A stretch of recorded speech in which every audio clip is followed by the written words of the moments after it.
Did you know that 95% of people fail in life because of a single emotional skill that they don't even know exists? Now, think quickly, do you really control your emotions, or do your emotions control you? If you hesitated for even a second, then this video may be the most important one you'll watch today.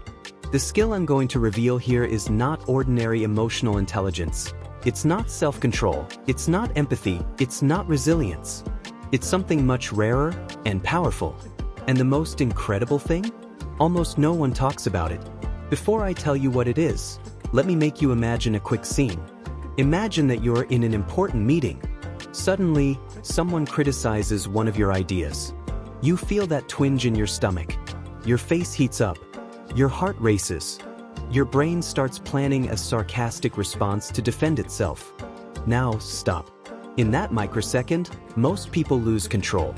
And that's exactly where the skill that separates ordinary people from those who master their own destiny comes in.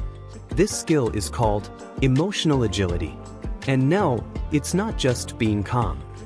Emotional agility is the ability to recognize your feelings in real time without getting attached to them and still act according to your deepest values, not your automatic impulses.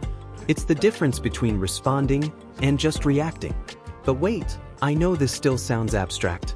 So let me tell you a true story. In 1956, in the final of the Soviet Chess Championship, there was a player named Viktor Korchnoi. He was in a decisive match against a clearly more skilled opponent.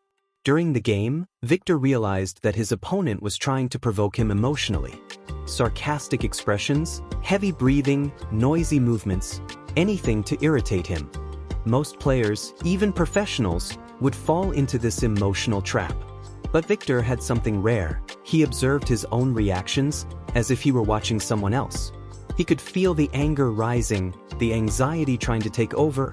But instead of fighting the emotions or letting them get the better of him, he accepted them. He acknowledged the emotion.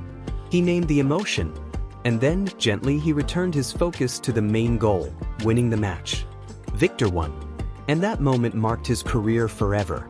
Now, you may be thinking, okay, but how can I develop this so-called emotional agility? Great question. And the answer starts with something you were probably never taught. Your emotions are not orders. They are just data.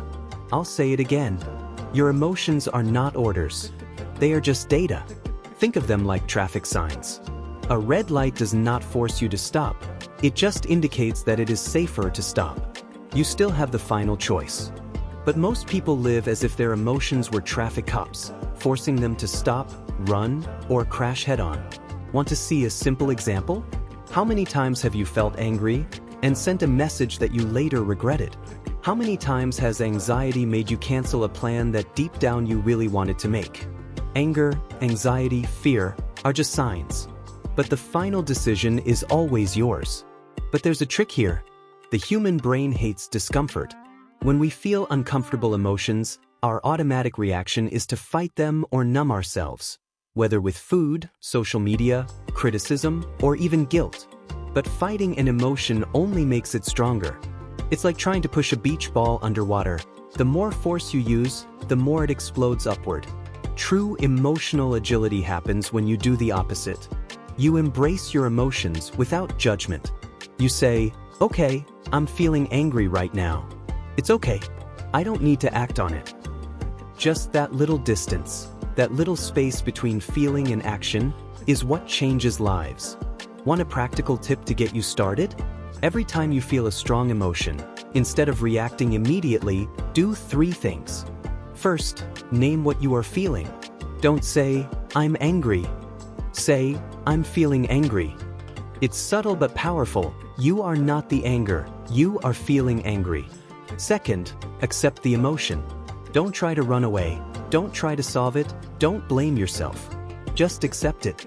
Third, reconnect with your purpose. Ask yourself, what action right now brings me closer to my values and not just my immediate relief? Sounds simple? Maybe, but it's one of the hardest emotional tasks in the world. And that's exactly why almost no one masters this skill. It's easier to yell, to curse, to blame, to give up. What's hard is to be aware. It's hard to maintain clarity even when the inner storm is raging. Now, you may be thinking, but if I accept my emotions, won't I become a passive person? Emotional agility is not about being passive. It's about being strategic. It's about choosing your battles wisely. It's about not letting a moment of emotion steal years of achievement. Want another real-world example? A study by Harvard Business Review found that leaders who developed emotional agility were 70% more likely to be promoted compared to those who simply controlled their emotions by brute force. It wasn't about keeping cool. It was about staying mindful. And most interestingly, these leaders also reported much higher levels of personal happiness. They weren't just more successful at work, they were more fulfilled in life.